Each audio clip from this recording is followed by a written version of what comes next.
Good morning, good afternoon. My name is Aslina Bulmer, Director of International at the RIBA, and it's my pleasure to welcome you all to the second topic of the 2021 Global Architecture Exchanger Series, The Future of Cities, Revitalising and Reimagining Cities Post-COVID.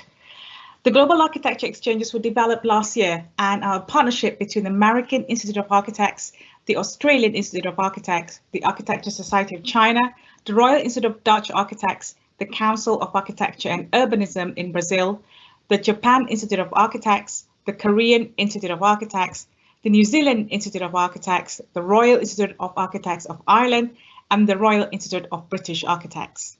I am delighted to be the host of this collaboration with our sister institutes, where we have the pleasure to have a great lineup of international speakers from 6 different countries in Europe, North and South America.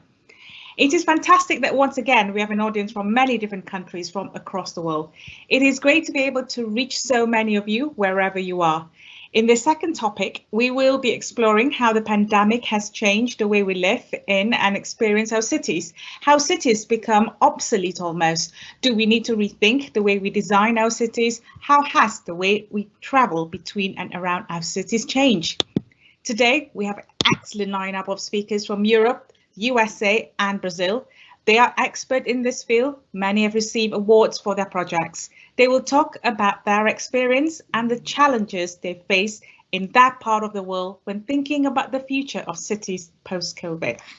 May I take this opportunity to thank all our speakers, whom I will introduce individually as we go through the main presentations.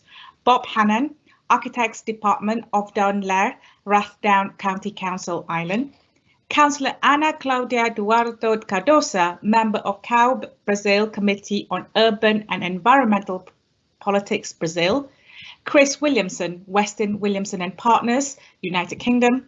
Ilya Azarov, Associate Professor at New York City of Technology, founder of Plus Lab Architect PLLC, USA.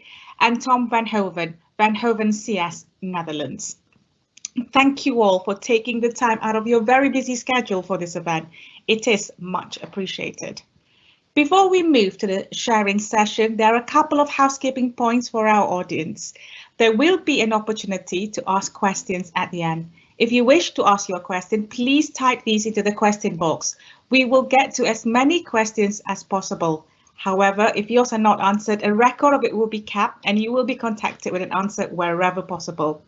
For any queries, please do not hesitate to contact the team, RIBA International at riba.org. I'm now delighted to open the sharing session. Each of our speakers has around 6 minutes to share their thoughts. Our first speaker is Bob Hannan, Senior Architect at Architects Department of Down-Lair, Rathdown County Council, Ireland. Bob Hannan is a senior architect at the council. After graduation with honours from University College Dublin, he completed postgraduate studies in urban design at the University of Rouen, France, and also holds a master's degree in urban and regional planning. Bob gained considerable experience in residential, retail, and commercial development in the private sector before joining the council in 2000. He now leads an award-winning team that specialises in high energy efficient housing, urban design, the design of civic buildings and public realm projects. Bob has a particular interest in placemaking and place-led architecture. His work on the council's response to COVID-19 across the villages of the county has just been declared joint winners of the Best Public Space category in the 2021 RIAI Awards. Congratulations, Bob. And thank you, Bob. And now I hand over to Bob. Okay, so thank you very much for the invitation to speak today. The theme of what I'm going to speak about is the merits of a placemaking approach to works in the post-pandemic city. And I'm going to be really showing you a project which we called COVID-19, which was a response to the pandemic in our locality, and which we termed the interaction between placemaking, mobility, and livability. Okay, so just the location, you see Ireland, you see Dublin there in the dot, and our municipality and the municipality I work for is outlined in red, and that's the area which is the location for this particular project. So like everywhere else, I guess COVID hit various countries, and in our case, it was in and around the February 2020. And of course, that heralded this era of closures, of social distancing, and there were major restrictions announced by government. But there was immediately a significant reduction in the amount of people using public transport and an increase in people walking and cycling. So we responded by actually prioritizing safety and mobility and a strategy to expand public spaces to support local businesses and to support the local economy. The interventions were essentially over 3 villages and 2 towns along the South Dublin coastline, about 8 kilometres south of Dublin City. So those interventions were essentially public realm works, but we joined them together by a 4.5 kilometre two-way coastal cycleway, which we delivered in approximately 4 weeks. We are proponents of a placemaking process, so we emphasize, I guess, an adaptive and quick build measures involving on the ground public engagement and stakeholder engagement. So everything that we've done in this response has been extremely fast, and it's been extremely on the ground, and it has involved working with local stakeholders. And yes, so part of the strategy was to build a recognizable brand across these 5 towns. So what we did was we actually built this idea of a COVID response, and across our various villages, we have the same branding, the same look, the same feel.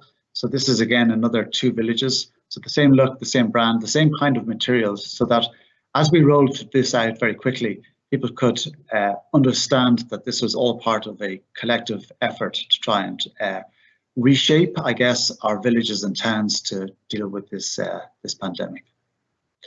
We also, unusually for public servants, became very visible. We actually put ourselves out as a very public face of this initiative. So we had a very active YouTube channel. We were on Facebook, and we were very, very active on Twitter. And I think that the benefit of this, and which was unusual, was that we became really the recognized faces of the project, and that helped build trust. Everything was implemented as a rapid delivery program. So this was like 4 days of this new cycleway. Day 1, marking it out with bollards. Day 2, putting down curbs. Day 3, putting down new surfacing. And day 4, lining. So by this process and actually working on the ground adaptively, we were able to roll out this initiative extremely quickly. And where there was issues of questions, could a fire brigade operate when we took over half a road? What we did was we called out the fire brigade, and we could actually do everything on the ground.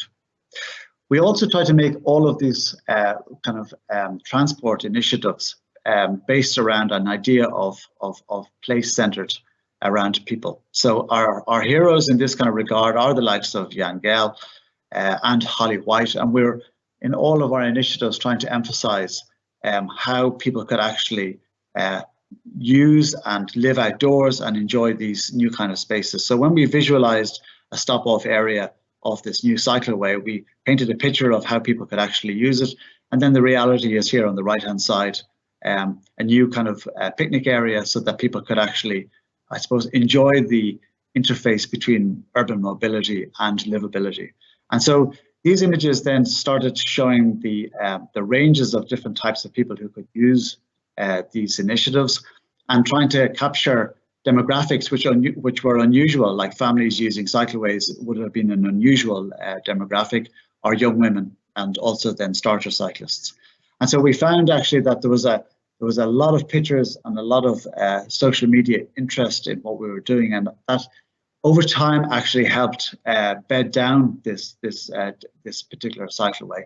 And again, off that cycleway, we created small, unusual occurrences. When we went into the villages, then we tried to create a kind of a new image for how people could use our village centres by combining things like places for people to sit, planters with native meadow planting. We tried to emphasise the fact that people could come down and have a coffee in the morning and sit under an apple tree. We created new spaces where traders could put out tables and chairs. We reorganized two-way traffic through our villages and sometimes closed it off entirely, sometimes turned it into one-way. But what it did was, it was a process which freed up huge amounts of new public realm for people to enjoy. And in different areas, we would emphasize the different character of different places. So in one village here, there's a lot of fine dining, so there's an emphasis on eating and so on. In that village, we would have planted large amounts of herbs and so on. So whilst the initiatives have a common face, then they're localized into different themes. Part of this process is that it's temporary. All of these works are temporary and they're subject to an evaluation. So we are working with Technical University of Dublin, and over a whole range of different criteria. We've been measuring it over the last year. That'll then feed into a process of feeding back to our elected members and to the public. And I guess in conclusion, what I would be suggesting here is that there is a role for adaptive design within our cities. Rather than the more formal processes which we would be used to, which is a full drawing and a full public consultation, there's a role for a dynamic implementation with lots of on-the-ground engagement with different stakeholders and different interests. And it emphasizes placemaking, this idea as a design methodology, but of course putting people at the very heart of any design. Thank you. We're now going to move to Brazil. And our next speaker is Councillor Ana Claudia Duarte Cardoso, member of CAU Brazil Committee on Urban and Environmental Politics. Professor Ana Claudia Duarte Cardoso was born in Belém, graduated as an architect and urbanist, has an MSc in urban planning from University of Brasilia in 1994 and took a PhD in architecture from Oxford Brookes.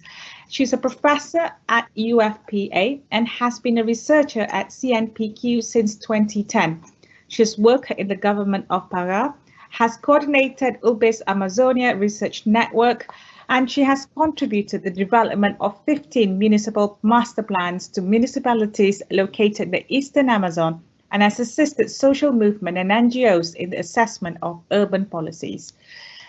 Ana has professional experience in urban and regional planning applied to Eastern Amazonian context, with a current research interest is the convergence between extensive urbanization and cities' naturalization processes, assuming that the right to the city needs to encompass the right to nature for all those who need its support to build their livelihoods. Her research has covered urban settlement of all levels in Pará State, which were affected by intense overall transformations over the last decades. Over to you, Ana. Thank you for receiving me here. And I'm talking from Brazil, but respecting Brazilian diversity, I must say that I'm actually talking from Brazilian Amazon. And it is important to remark that in the past, that region was very abundant, populated with complex societies, and that were able to collaborate with nature to produce to produce an anthropogenic tropical forest. But today it is considered a peripheral Brazil, since it has been colonized by the industrialized south center of Brazil. And from a contemporary perspective, there are conflicts between urbanization and nature. But the advancement of the archaeological research informs us about how human settlements used to fit well this landscape, and they also had similar conceptions to the Howard's Garden Cities proposal. And nowadays, the challenge is the rhythm of degradation caused by the production of commodities that are demanded by industrial and post-industrial societies, which is dismantling the old pattern of forest-friendly human occupation. And public policies cannot properly understand it, since the country is that big. There is a false perception that Amazonian cities are not that important. But because of that, it was very hard to provide, for instance, health assistance during the COVID-19 pandemics. The issue is that here in Amazon, urban is extensive, and people actually live either in cities, villages, communities, or inside forestal areas, creating relations of complementarity and codependence among these settlements with nature. But because of the time available, I will talk about two cases, the two marked in red. Two metropolitan regions, the metropolitan region of Belém, which is the oldest city in Brazilian Amazon, and the brand new metropolitan region of Santarém, which has astonishing beauty.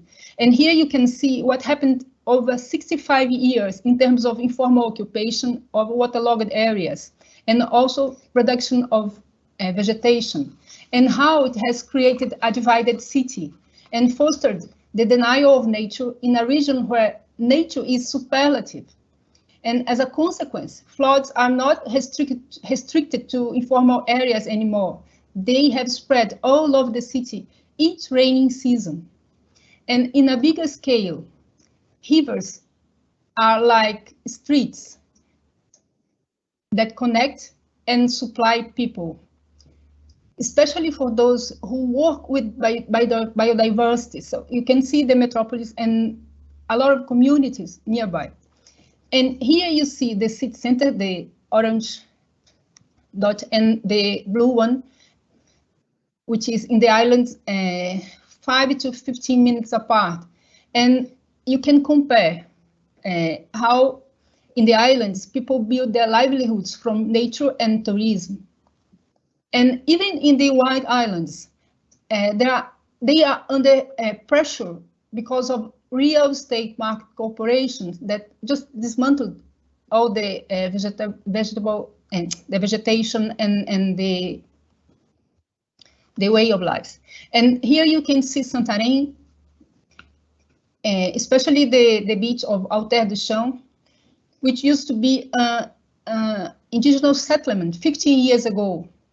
And at this detail, you can see the territorial puzzle where social environmental settlements that were created after the 1988 constitutions are now jeopardized because of the changes in Brazilian laws. And concluding, I must say that the city of the future in Amazon, in Brazilian Amazon, shall be planned together with its hinterland and articulated to nature. And instead of focusing in high-tech solutions, it shall privilege social technologies. It shall protect fringe belts, have water-sensitive design, be regenerative, be socially inclusive, prevent gentrification of informally produced areas, and to consider rivers as multifunctional as they had ever been. And above all, it should be inclusive and supportive to all diversity we have, from indigenous, Maroons, riverine, all kinds of people we have here. Thank you very much. Thank you, Anna. A really good way of introducing many of us to the work that you're doing in the Amazon as well. We're now moving to our next speaker from United Kingdom, Chris Williamson, partner at Weston Williamson and Partners UK. Chris is the founding partner of Weston Williamson and Partners Architects and Urban Designers who specialise in the design of sustainable communities based around well-designed public transport. WW+B work includes the Jubilee Line London Bridge Station, Paddington and Woolwich for Crossrail, the Victoria Station upgrade, the East London Line and 10 stations for the Docklands Light Railway. WWP won the Queen's Award for Export in 2018, establishing design studios in Melbourne, Sydney and Toronto, designing and delivering city-shaping transport projects in their cities. Chris has researched and written extensively on the subject of the future of travel, examining new and emerging technologies. Handing over to you, Chris. COVID has taught us all how small the world is. All of us on this call, all over the world, face the same issues. There are pressures on our planet through urbanisation and increased demands for food, water, warming, cooling and transport. When I was an architecture student in the 1970s, this was an issue. and the issue is now made more serious. I was 12 when Neil Armstrong walked on the moon, and like many of my generation, I'm convinced that we can solve most, if not all, of our problems through technology and innovation. There's criticism of Joe Biden recently for saying this, but Kennedy's speech in 1961 that we would put a man on the moon before the end of the decade showed what is possible with political will. Andrew and I formed Western Williamson in 1985, and one of our early projects was the Jubilee Line station at London Bridge. For us, it was like doing 5 projects in one, and we really enjoyed the process of this kind of work. But just as important, we saw over the following few years just how, for a relatively modest outlay for the cost of the project, led to an amazing transformation of the East End of London, with significant redevelopment of disused industrial land, providing housing and job opportunities. Not only that, the city shaping effects, but we could appreciate the benefits of providing well-designed, safe, efficient public transport on our environment, attracting commuters out of their cars. The effects of transport, which contributes around 1/4 of all carbon emissions, is having an increasingly dramatic effects on our physical and mental health. I've always been fascinated by visions of the future. This is from the 1950s. There's some fantastic examples. The technology we use at work and at home has transformed our lives enormously, and we can just guess what that effect is going to be on the way that we're going to travel in the future. Hyperloop is one possibility. There are others, jetpacks and hoverboards, but we shouldn't be guided by what is possible, but by what is necessary. The question should be, how can we deliver safe, sustainable transport? And if it's good, then let's do that. For the moment, we're making the most of existing technologies to provide great public transport, such as Crossrail, a new east-west link underneath London. This is 25% funded through business and development opportunities. This is the north side of Paddington, where we added a new ticket hall serving London Underground, and to serve new residential and commercial opportunities on the north side, and greater connectivity for the last mile of the city. This is the south side, which used to be full of cars and taxis, now pedestrianised, new urban space, populated with shops, cafes, bars and restaurants. It's the integration of these activities, as well as the transport, which will attract passengers back onto the system. This is the ticket hall looking up to the canopy in the previous image, giving clear sight lines and intuitive travel. The canopy is 140 meters long, with an artwork embedded in the laminated glass. At the other end of London, at the East End, we're designing the Crossrail station at Woolwich, again integrating art and natural light and new urban public space, encouraging people to leave their cars and take the Crossrail trains 20 minutes to the West End and 10 minutes to Canary Wharf. This is the master plan which the station feeds. Originally there wasn't going to be a station at Woolwich, but the owner of the site of the old Royal Arsenal petitioned Parliament, assisted by the local council and the community, and a new station was added. And for many years, London, like many cities, has attracted commuters into the centre of the city and to the West End, travelling in the morning and out in the evening. With better transport, London is again becoming a true polycentric city, giving people more choice of where to live and work. And this is happening in other cities too. This image shows our proposal to fully remove all private vehicles from Broadway in Manhattan, creating a quieter, calmer oasis the length of Manhattan Island. There have been pandemics throughout history, at the time of Leonardo and Michelangelo, Shakespeare and Christopher Wren, and each time the city has bounced back better. Other cities are learning from London's example. This is Melbourne, where we are working with local architects and engineers to design and deliver a similar city shaping underground metro. This shows Arden Station, which will serve a new residential commercial development. And this is the Central Business District station at Melbourne, creating these cathedral-like spaces to encourage commuters to use the system. Sydney is also doing the same thing, promoting efficient, sustainable public transport. There are two major projects in London which are on hold because of the pandemic and the effects on the fare income. The first is Crossrail 2, which will run north-south, and this example here, the Bakerloo line extension, which will improve the old Kent Road, which many of you might know is the cheapest part on the Monopoly board. And looking forward, I don't agree with the Blade Runner dystopian vision of the future. I see technology offering opportunities for green and pleasant cities. This shows our aspirations for a high-speed station around a TOD, in the middle of a TOD development.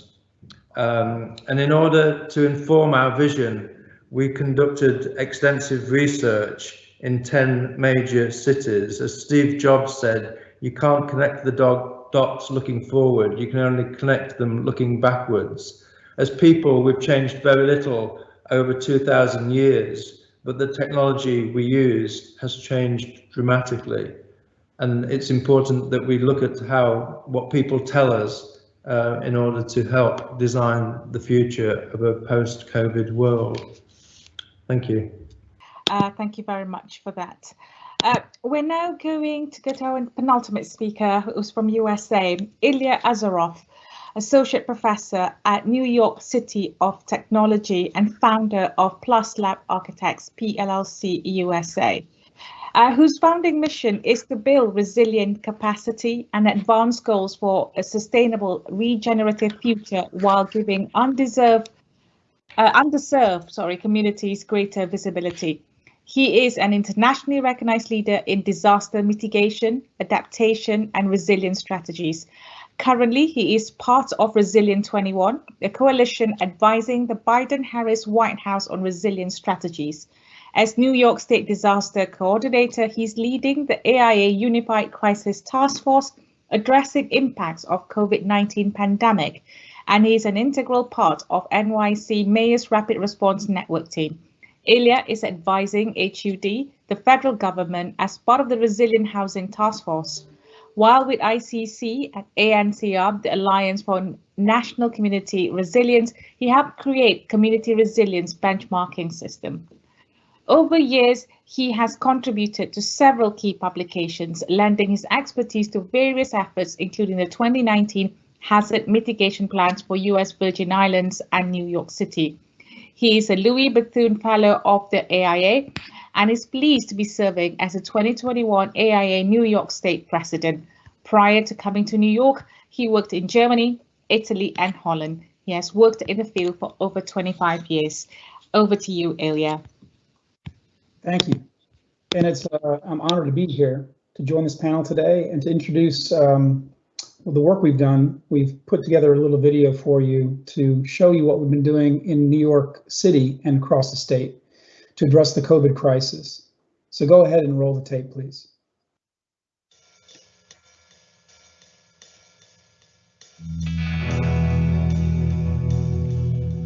From Manhattan to Buffalo, and everywhere in between, it was a great challenge to overcome the pandemic. But after making sacrifices to keep our families and communities healthy, New York is finally beginning to reawaken.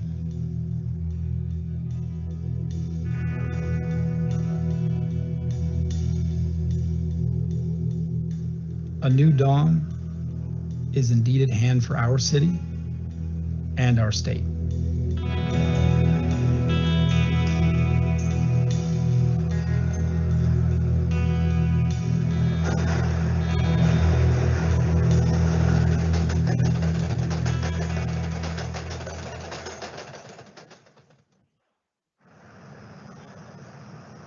As the pandemic forced the world to quarantine, it felt as if life would never return to our public spaces. Music that once filled these streets was replaced by silence, and the silence was drowned out by the sound of distant sirens.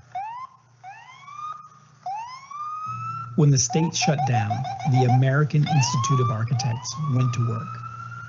As our hospitals were being overwhelmed and beds were scarce, the New York State Department of State contacted AIA New York State to help identify buildings that could expand capacity to meet the needs of our community.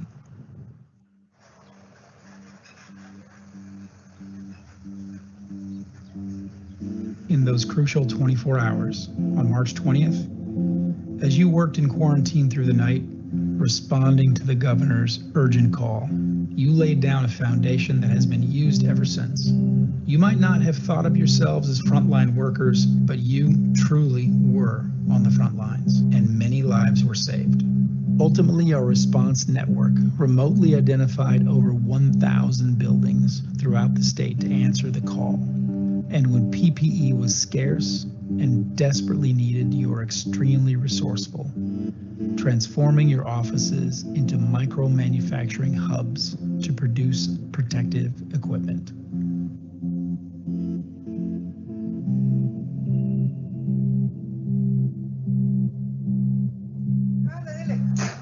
During the most dangerous periods of the pandemic, engineers and other allied professionals assisted us in transforming our spaces and kept the city running.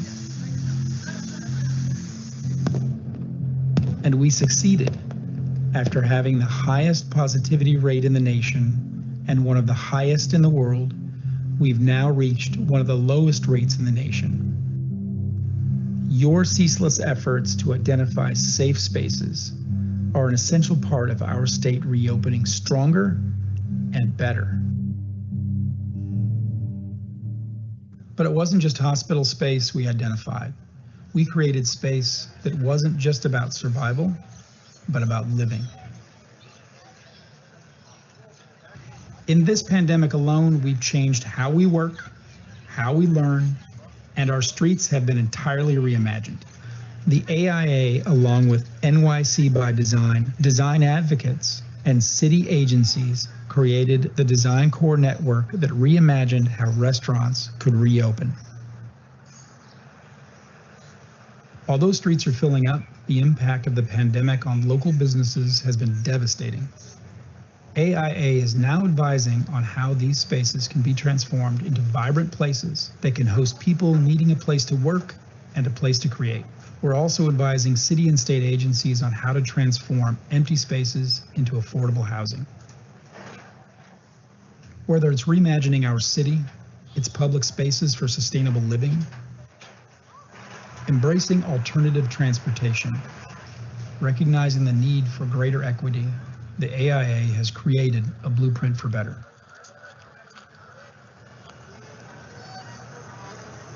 Life and music are returning to places where we've always expected them and where we never thought they would be.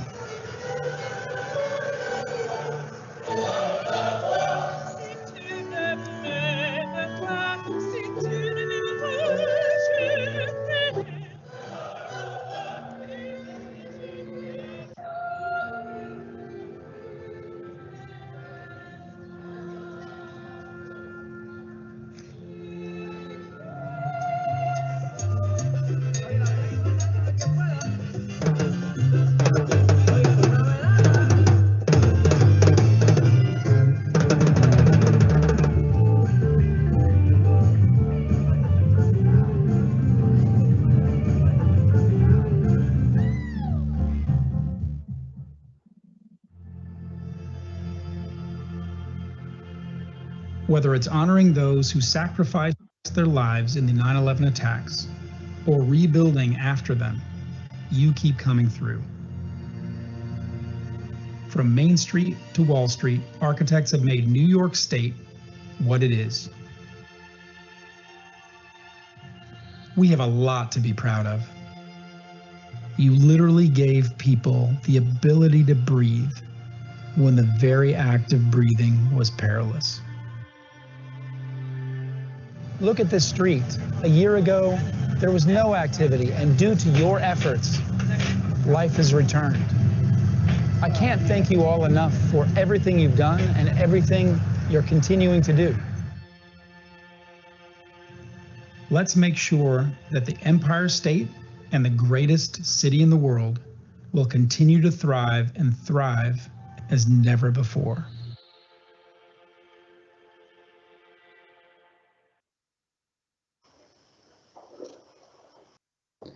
So to put a finer point on the work that we've done, we cannot forget about the other issues we have for our cities: climate change, economy, and equity. The shocks and stresses that we experience on a daily basis, we can't forget that people are displaced 24 people a minute throughout the year. In 2020 alone, we had a $210 billion damage to our cities, with 79 million people displaced. So when we begin to think about building resilient communities, we must understand that they're adaptive communities. And COVID-19 showed us many emerging systems.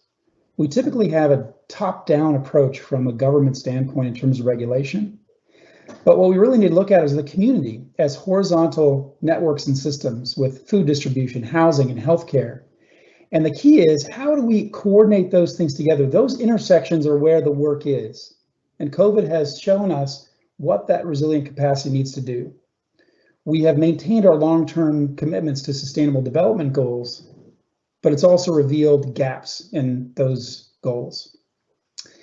Where New York City today is the scrambled egg city, the 15-minute cities where we all work together to try to create a sustainable, resilient future. So let's recognize that going forward, our cities need major surgery. The major surgery we might need to take what we've learned from the COVID crisis and move forward are still at hand. So what we've done with AIA is going to continue.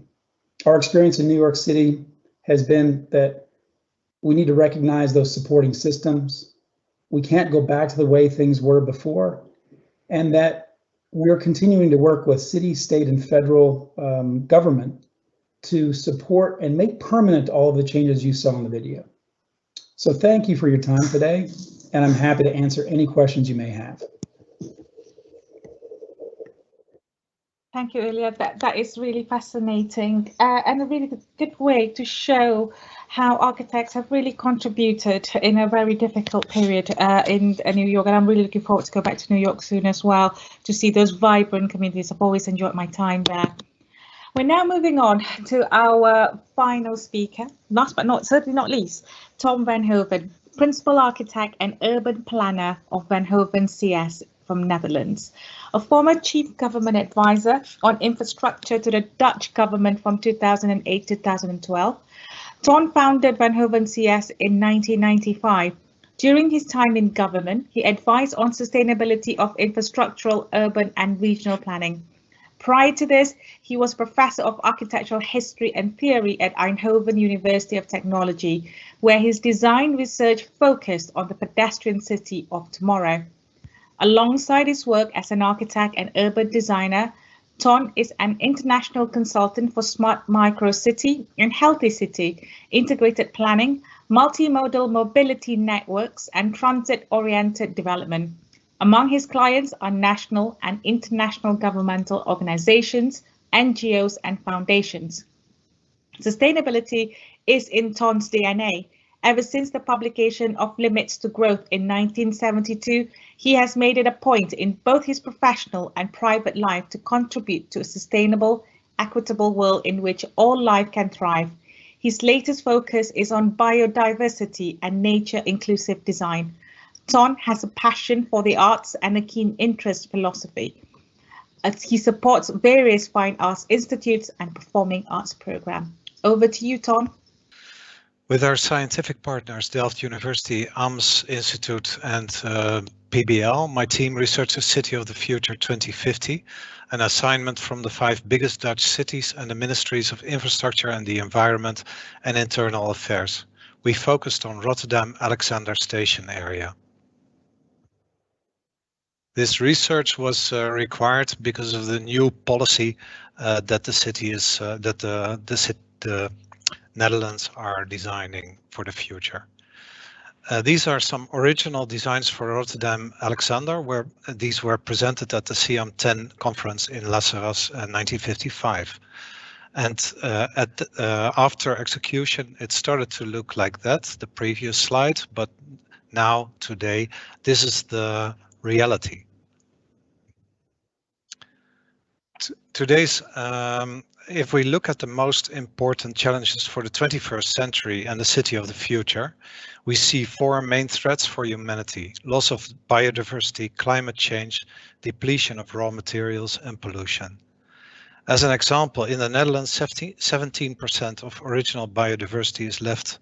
Losses are caused by agriculture, 46%, forestry, 2%, NOx deposits, 4%, urban, 12%, fragmentation, 13%, disturbance, 4%, and climate change, 2%. There is a huge amount of habitat loss in the tropics for soy and palm oil. These are used in ever more daily products.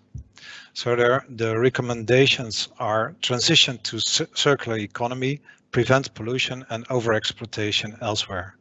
Move to algae production, a sustainable alternative for palm oil and soy. Speed up large-scale reforestation, pay native people for good maintenance. Indoor farming makes room for reforestation and peat regeneration. It avoids pollution by herbicides, pesticides, transportation and cooling. Regenerate peat for CO2 absorption and biodiversity recovery.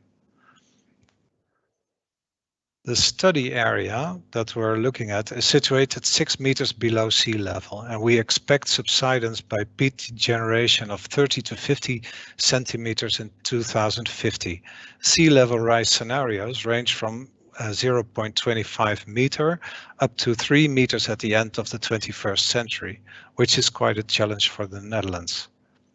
The research area is in Rotterdam, the Prince Alexander district. Within that area, we focus on 1 square kilometer around Rotterdam Alexander train station. This is the larger metropolitan area of Rotterdam and The Hague. We propose to move agriculture to the city, green the metropolis, regenerate peatlands, and rebuild ecosystems, also in urban parts of the metropolis. Even though the area is below sea level, we can stop pumping out water if we raise the groundwater level and boost evaporation by greening the entire metropolis. This also helps peat and biodiversity regeneration. We can transform the entire metropolis into a 15-minute walkable city if we develop neighborhood mobility hubs at walking distance and multimodal nodes at district level. This system of hubs will facilitate the transition to sustainable mobility. The city of the future is a proximity city. Organize self-sufficiency and circularity at the household level first. Whatever cannot be done there, go to the neighborhood level. And if that still doesn't work, go to the station biotope or the metropolitan landscape. At least one of these should work. Aim for self-sufficiency at every scale level. Think of circularity and the potential for local energy generation, rainwater harvesting, indoor food production, textile repair, remaking, 3D printing, education, caring, ecosystem maintenance, etc. Remove 2 of every 3 streets, make room for greening, neighborhood life and the local economy. A proximity label related to tax incentives promotes self-organization and boosts the local economy. Develop the neighborhood economy, enhance neighborhood life. With current technologies and digitalization, many economic activities can be competitive at a local level. Develop the station area as multimodal node. Remove unnecessary streets, move high-frequency metro underground, repair and reconnect waterways. This is how the next slide is how the core area could look like. With a vibrant ecosystem, local food production and attractive public spaces for public encounter. So the top of these buildings, that's where food production takes place. And all of the green is necessary evaporation for the water management system. The Prince Willem Alexander lane is no longer necessary. We made calculations with engineers. A newly developed wetland contributes to biodiversity and a balanced ecosystem. This is also a key element of the new water management system. The central node connects the area with other parts of the metropolis. It is a multimodal mobility hub for people and a circular economy. Even in this area, there is plenty of room for a vibrant ecosystem. The Breathing City, City of the Future 2050, is the result of a collaboration between BVR, urban planners, Sweco, wine retail strategy, Venuvensia's architecture and urbanism, and journalist Thijs van der Bome. Thank you, Ton. That really is a fascinating way, and ending on vibrant ecosystem is a really good note, because it's one of those things that's often asked by our younger architects too. Thank you to all our speakers. That has been really fascinating, and I'm sure I'm joined by the audience today to thank you for your time. And we're now going to move on to some question and answers session. And we're very keen to stimulate debate on the topic. So I really would like to encourage our audience to put their questions. Okay, I've seen some questions already, but keep them coming, and we'll get to as many as we can as possible. I'm going to start with a question for all speakers. And I will call out your name, and then Richard will spotlight on you accordingly. And really, the first one is for the speakers is, do you think the pandemic has truly changed the way architects think about design?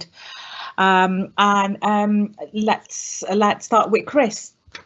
I think it has. I mean, already we're giving more space to pedestrians and cyclists. We're removing car parking for external dining, creating more space on the streets. They're all positive contributions.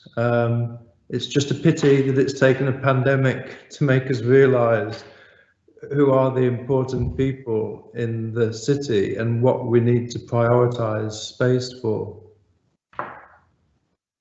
Thanks, Chris. Anna, have you got thoughts on this? Yes, and is it possible to answer the second question as well? Yes, yes, yes, by all means. The second question was really, Anna, to let me have a think. The second question was, what can the architects from around the world to do more to encourage inclusive and diverse design? Thank you. In our case here, I think that architects are not yet completely prepared to what comes after pandemics, because they are still worried about market and not always realize how they can create new opportunities to work above, beyond the average, beyond the stereotypes that market had created to us. In our case, here at the periphery, for instance, and I think that this is part of the answer to the question, because since we look to people in its diversity, we can find different ways of living and of producing, and we could start to devise new opportunities. And I think that to be aware of the difference of cosmovisions and about how new opportunities could be created is a path for us in the future. Thank you. Thank you, Anna. Can I go back to Bob with the first question? Bob, do you think the pandemic has changed the way architects think about design?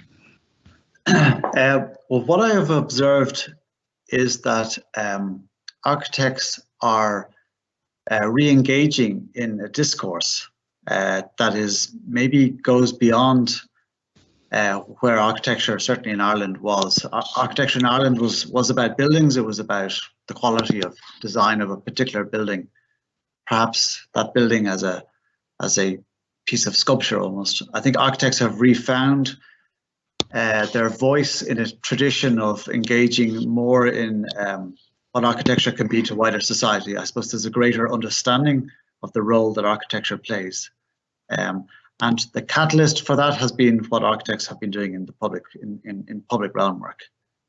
So I think it certainly nudged it in a new direction, if not completely changing everything.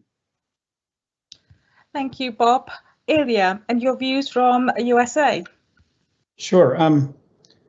So some architects, yes.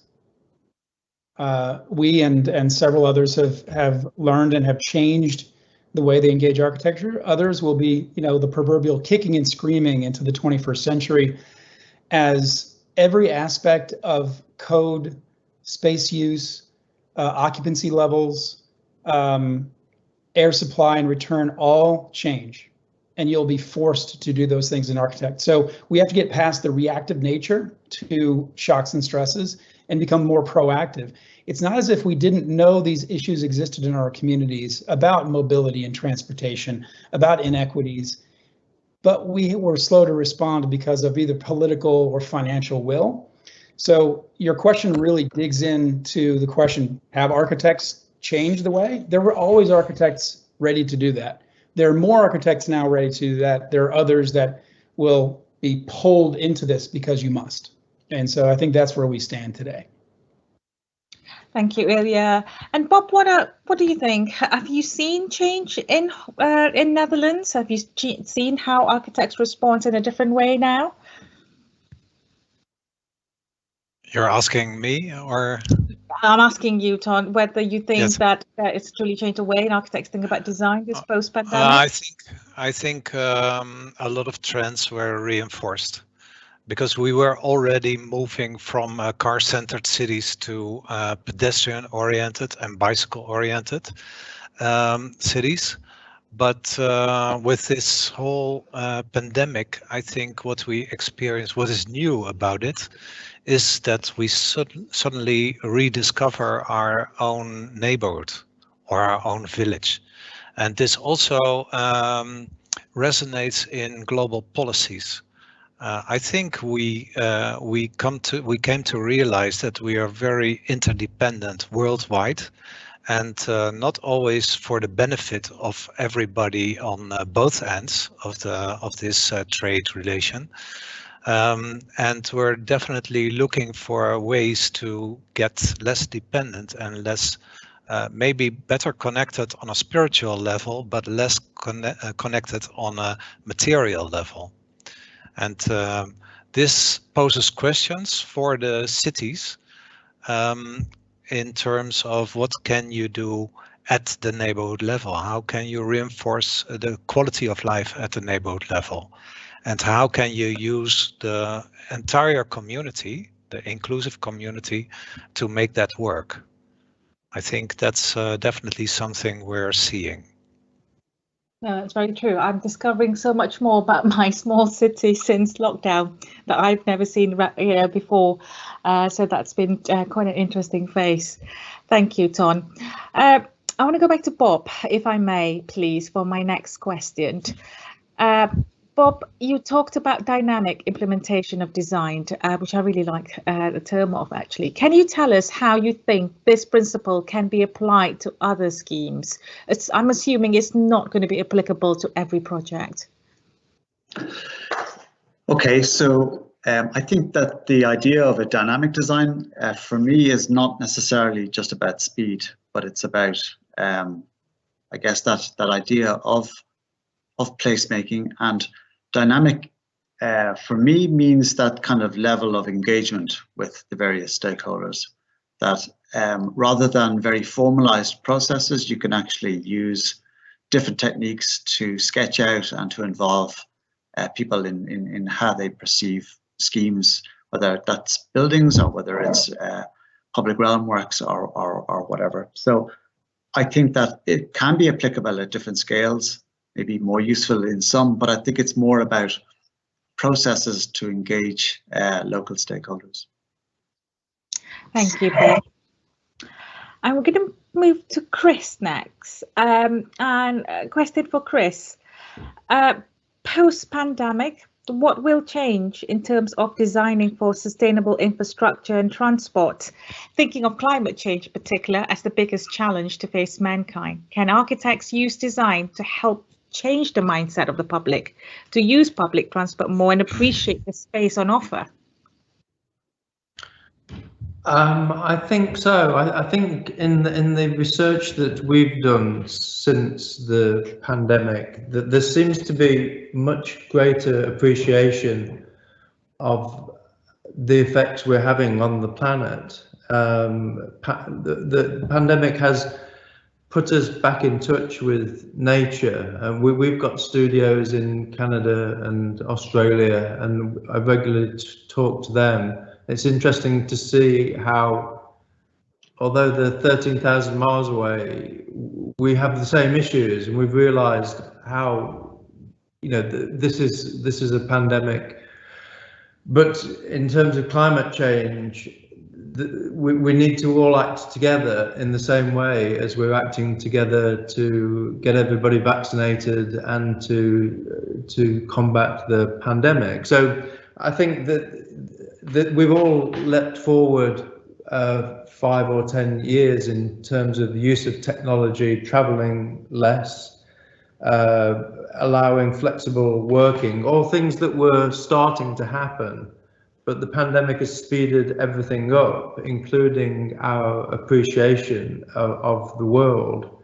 The change to polycentric cities, polycentric centres within our cities. So all of these things were starting to happen. But I'm very positive that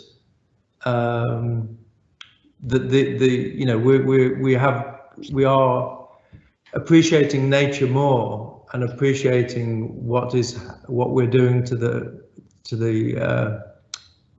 planet, and this might just be the tipping point to galvanize people to actually act responsible.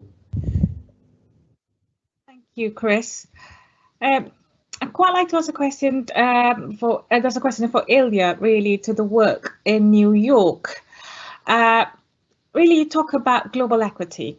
How do you think architects from New York can support their peers in other parts of the world, particularly in developing nations, to introduce a similar transformation in their respective areas? Obviously, it has to be fit for purpose, but that transfer of knowledge, which needs to be seen much more at a global stage. Ilya, I think you're on mute. Thanks. That was a really great question, because just following up on what was just mentioned, acting collectively, if we really take into account as architects globally, health, safety, and welfare, then dial back to the question, how do we share our experiences in all of these cities? And particularly from where I'm at in New York, are these gatherings that we're in today, but being of the mindset that there is no one architect that can solve everything. So the collective act is, if we have success, and I truly believe this, if we have success and you create an opportunity or a prototype or something that is successful, you have to open source and share it and have a platform to share it.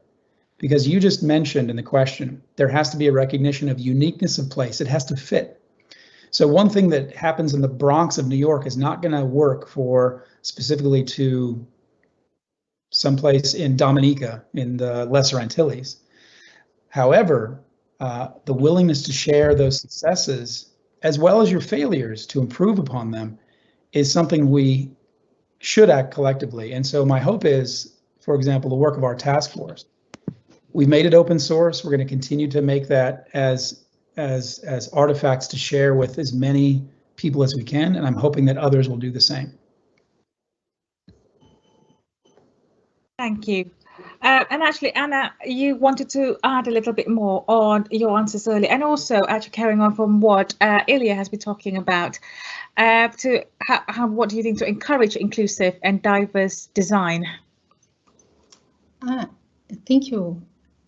This is just to consider that Another very important point is to see ourselves as part of nature, to be more aware of the natural cycles, and perhaps it could change a lot our viewpoints, and considering that we are connected in the planet, and in how to create a balance between society and nature. I think this is something to highlight. Thank you. Thank you, Anna. And actually that segues nicely to my question for Ton next, about connecting to nature and the ecosystem. What would be your advice to younger architects about the importance of vibrant ecosystem in their design work? Well, it's extremely important. And what we discovered is that that you cannot say nature is outside of the cities and the cities are a cultural thing. Cities as metropolitan areas,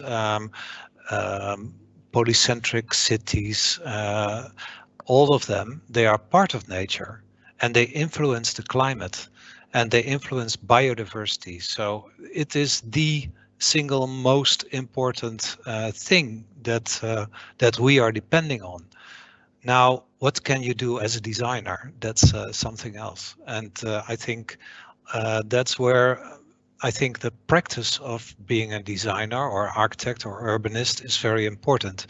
You can maybe not apply everything in one big design for the city of New York, but you can do things on a small scale in a street, on a building, on a balcony. You can do it on the roof, and if everybody does it, we lower the temperature in the cities and thereby prevent pandemics in the cities. So I think what is also important is we we speak out about what we know. We are specialists on urban planning and architecture. If we know that that ecosystems are in peril in the cities, it's our profession to tell everybody, to shout it out and say that we have to do something about it. We have to reinvent our cities the way our ancestors also reinvented cities when the pandemics of the plague and other pandemics struck those cities. So we have to reinvent our cities for the future to be able to cope. Thank you for that. And there's a question from Tammy, one of audience today. Hello, Tammy. I hope you've enjoyed this fantastic session with our speakers. And it's a question for Chris in particular, but I think others may want to join too. It's about, but this is about Crossrail, so I think it is for Chris. With regards to Crossrail, Chris, will the proposal impact and remove any natural areas of conservation and wildlife within London? No, not that I'm aware of. I mean, obviously, they're large civil engineering projects. Crossrail is all tunnelled, and it's within an urban environment. But so there are issues. It's new construction, and as we know, new construction is not as sustainable as adapting and reusing, but over the lifetime of the project, it will bring significant sustainable benefits. I've just made a film about the Victorian railways coming into London, and that was between 1830 and 1880. In that 50-year period, there was something like 80% of all the railways in England were built during that 50-year period, and they had exactly the same issues as we have, and you know, there was issues of displacement of communities and all the things that go with infrastructure projects. But you know, 150 years, nearly 200 years later, that infrastructure is still here and still being used. So over the life of the project, over the life of it, it's been an immense benefit, and it's still being appreciated now. So these are long-term projects for the benefit of communities. Obviously there is disruption, which is regrettable, but the long-term benefits are seen to outweigh those. Thanks, Chris, for your thoughts on that. There's a question here from one of our audience. I think it's one that will go to Bob and Anna. We'll start with Bob. The anonymous, it says, thanks for the talk. Great to hear about projects from around the world. It has been fascinating. What are the future for rural communities as well as cities? What do you see as an architect would be the future? Well, what we are already seeing in Ireland. So Dublin has a disproportionate effect in Ireland. It's has the greatest share of population, and it basically sucks all of the. It has in the past sucked the life out of most of the rural towns. They gravitate towards Dublin. I think what we're already seeing now is that this emphasis on locality and interconnectedness through technology is allowing, I suppose, our rural towns and their rural hinterlands to actually become more self-sufficient. So in many ways, the polycentric city is almost being replicated out in the countryside. And there are lots and lots of people who are now enjoying the fact that they're no longer commuting out of the countryside into the cities, but that they'll actually be able to work from home and so on. So I think that it actually has, again, nudged what was perhaps already happening, but it's nudged it forward. Thank you, Bob.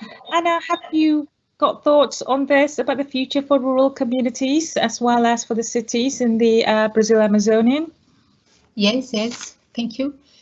I would say that for us, it will be an opportunity to recover the past wisdom, because the urban-rural dichotomy is something that has been introduced by the industrial Western logic, urban logic. So when we look to the maps I have shown, we can see that people are quite close to what are the biggest cities today, but they are still living and producing from biodiversity when it's possible, and they are providing food sovereignty. For instance, they are preserving culture, and I think that it is still there.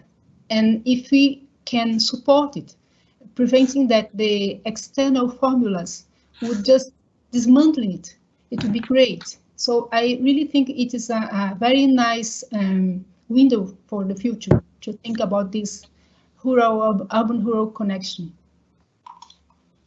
Thank you. I'd like to ask the next question from one of our audience. Well, it actually applies to all of you, but let's start with Iria, please. In what way has the pandemic changed the way in which stakeholder participation is fostered in architectural and urban planning initiatives and projects? Well, that's a great question. You know, I think this goes back to one of the earlier responses that we've all recognized that our, perhaps for architects, the client pool has deepened, and the recognition that many of us have always worked with communities. But I think now this idea of community engagement, to really understand the processes at play and how to bring forward substantive change is at hand. And in our case, we took the standpoint of understanding that in a disaster scenario, generally relief funding or federal response comes afterwards. But to prepare for that, the community engagement had to begin right away. And building those constituencies in almost a partnership where the community stakeholders have to be shaking hands with governing bodies. And as the AIA, we played that middle role to say, we can help take your ideas, bring them to vision, and that vision can then be translated or worked with city and state government, ready to go when funding comes along. So I think the idea of stakeholders and the where you place yourself as an architect, translating ideas but connecting in government along with community is essential. And I'd like to hear what my colleagues have been doing. Yeah, absolutely. Bob, you've talked about working with the public, which I think is always fascinating. And there was some impact you in some ways as being key stakeholder in the work you've been doing with the council as well. Do you think the pandemic has changed in the way that the public has participated in urban planning initiatives and projects? So it's only the beginning, I think, people emerging out of the pandemic. But one of the things that I have, or what's very visible, is the way the public have been using public space. And what's been very interesting is because everybody was working within the locality and then couldn't travel, suddenly spaces, and Ireland doesn't necessarily have a very long tradition of using public space. But suddenly those public spaces, our parks, our small squares were thronged full of people. And in some instances, and one particular instance, the police closed down a square, and they with the council, with Dublin City Council, they closed off that square. But what was really interesting was that stimulated a really, really strong debate. And that debate was all about, well, whose space is it? So I think that the pandemic has heralded, I suppose, a new consciousness, certainly. Thank you, Bob. And Ton, you've also spoken about nature, biodiversity, and which is very much what something people appreciated a lot more during lockdown. In your view, do you think there's going to be, a much, we can see more increase in stakeholder participation in architecture and urban schemes? Yeah, it depends a little by city. I'm mainly talking about Dutch cities. Yeah. Some of the larger cities, they are very deep into making nature inclusive cities. Also, the population is very occupied with that and very involved. And some peripheral cities, there you see it less. But overall, people, I see that people much more value green in their vicinity, in their living, in their neighborhood.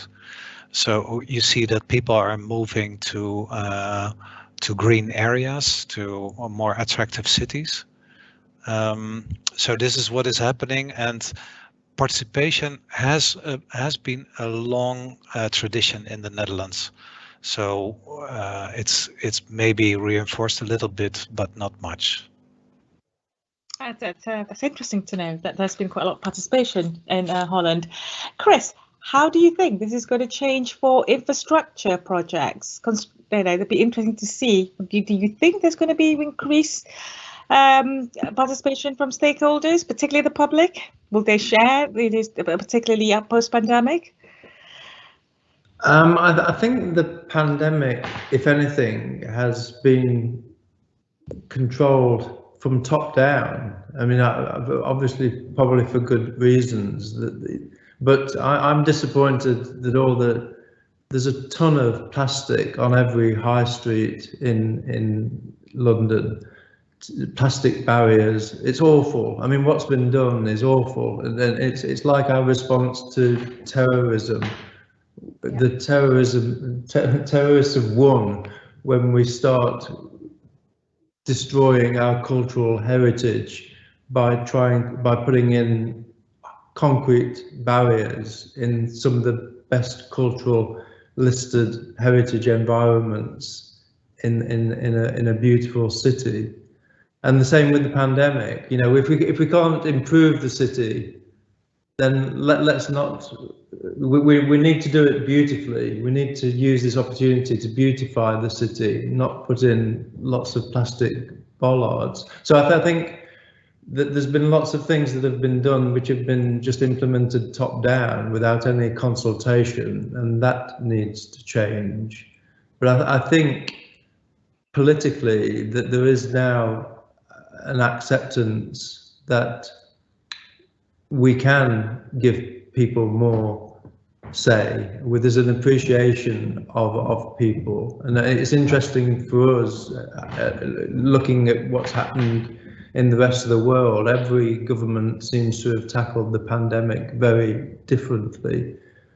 Some countries giving their citizens more autonomy, and some people not taking it as seriously, and some governments being very autocratic. So it's been really interesting to watch, and the cases have depended on how each government has tackled the crisis. But going forward, I think there is an acceptance that people do need greater control over their community. And again, it's one of those things that had started, but the pandemic has sped up. Yeah, that's very true indeed.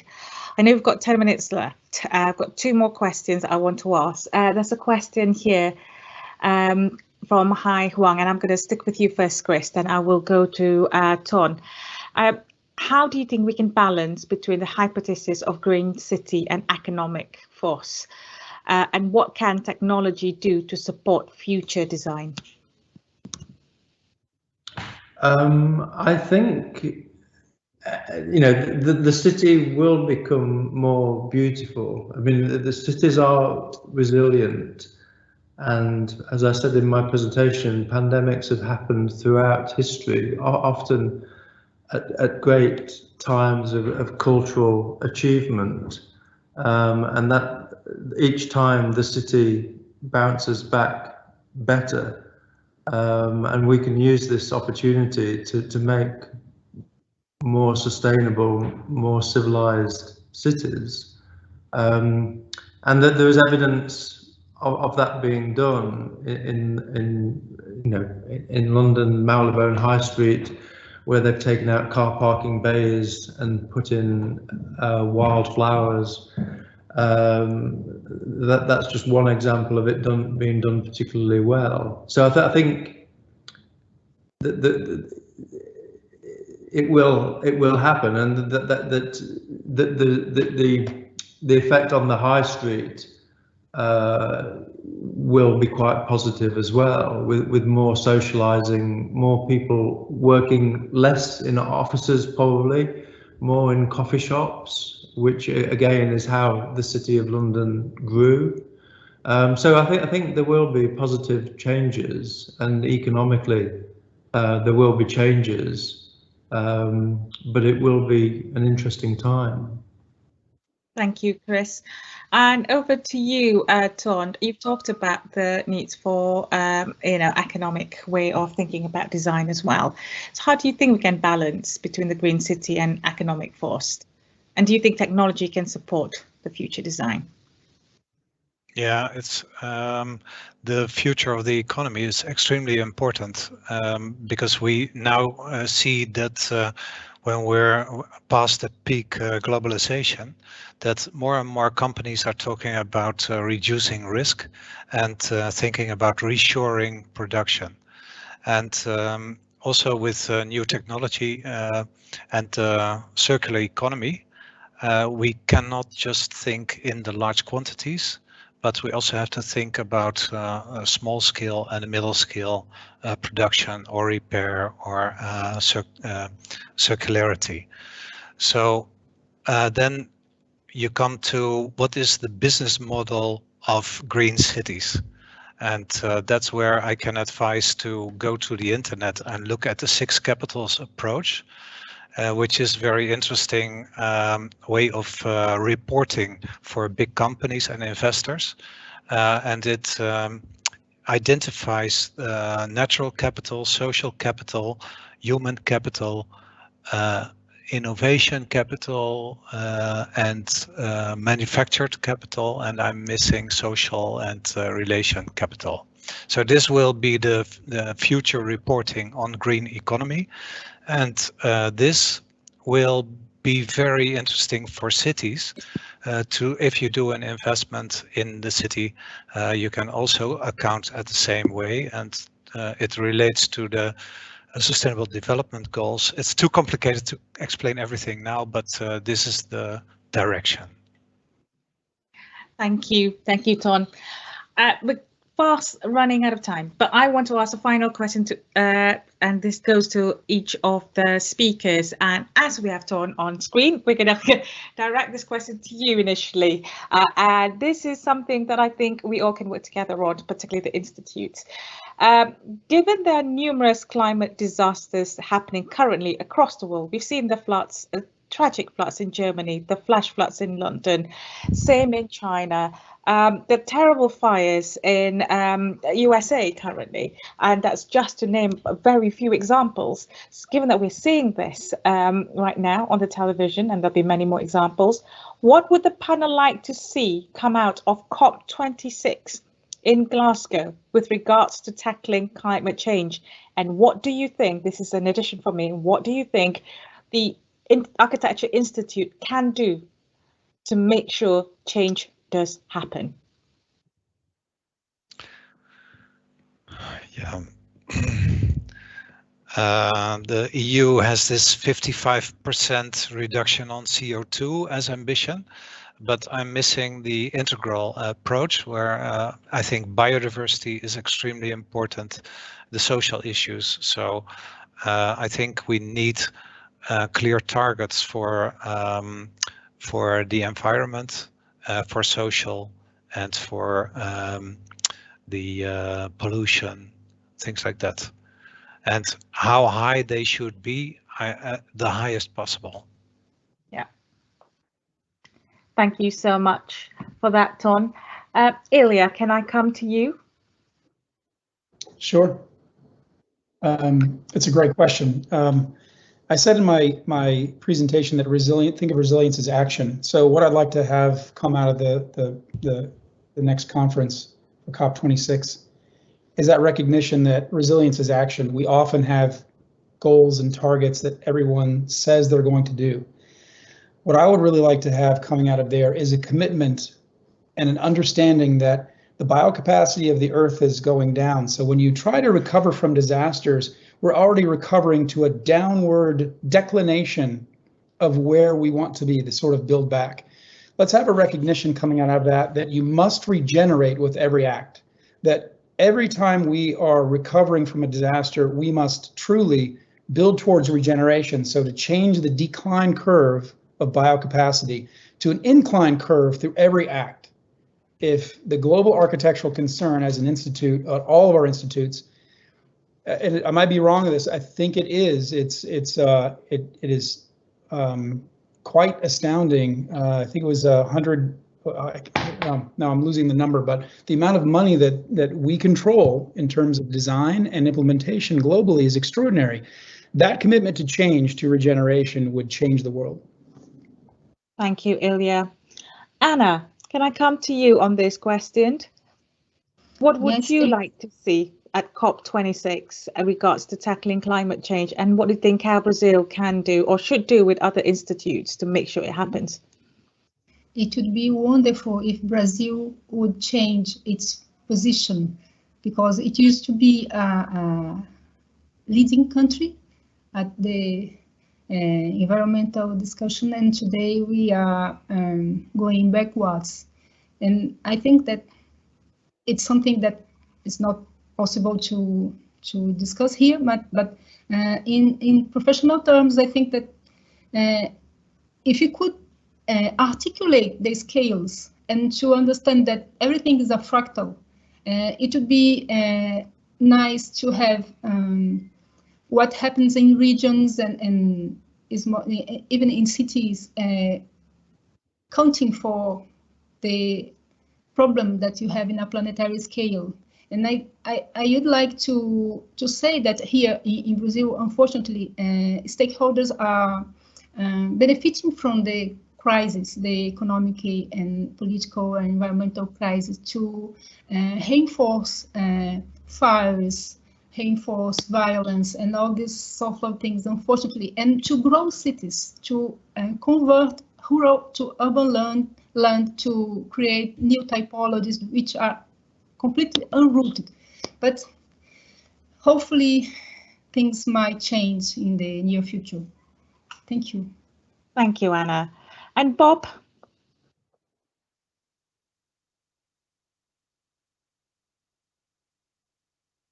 Well, I think I would like to see out of it maybe more emphasis on nature-based solutions. And I think that you asked the question about the role of professional institute.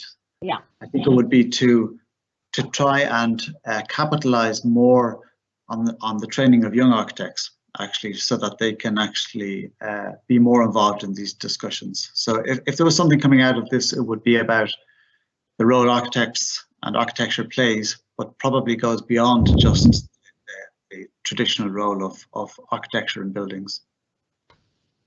Thank you, Bob. And finally, Chris, your views.